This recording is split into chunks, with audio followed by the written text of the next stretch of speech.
Sermon for the 18th Sunday of the year 2024. Jesus answered, I am the bread of life. He who comes to me will never be hungry. He who believes in me will never thirst.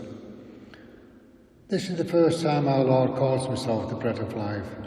It will later be reinforced at the Last Supper when he took the bread and said, This is my body, take it and eat. Do this in memory of me.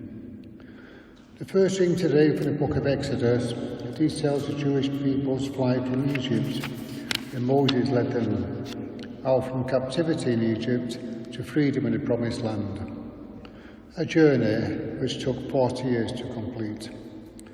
Along the way, they suffered from starvation, but God provided them with quails to eat and then a hoarfrost, which was actually a type of bread that they could eat. They were travelling across the desert, so food would have been in short supply, and they were many people. After the Last Supper had taken place, the disciples had a form of keeping in touch with God by meeting together and breaking bread and saying words of consecration as our Lord had used at the Last Supper. During the week, I read an article in a religious magazine about a priest called Walter Cizek. He was sent to Russia during the Second World War to establish underground parishes against the wishes of the hostile Soviet government, but eventually was caught and tortured and imprisoned in Soviet prisons for 23 years, often working in coal mines in a freezing cold climate. He was deprived of saying Mass and receiving Holy Communion and felt cut off from God. And this is what he said.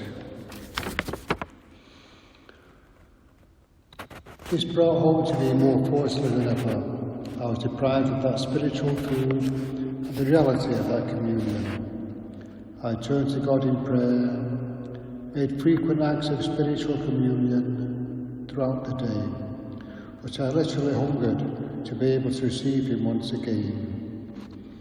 Every day I said from memory the prayers of the Mass, and sometimes I think these prayers only serve to emphasise my sense of deprivation of the Eucharist.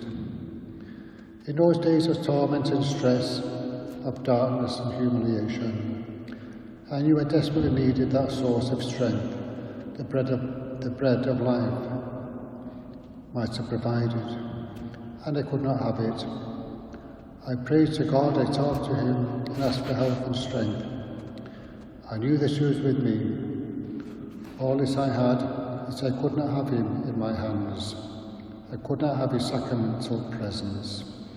The difference to me was very real. It was a hunger of the soul as real to me as the bodily hunger I constantly experienced throughout those years.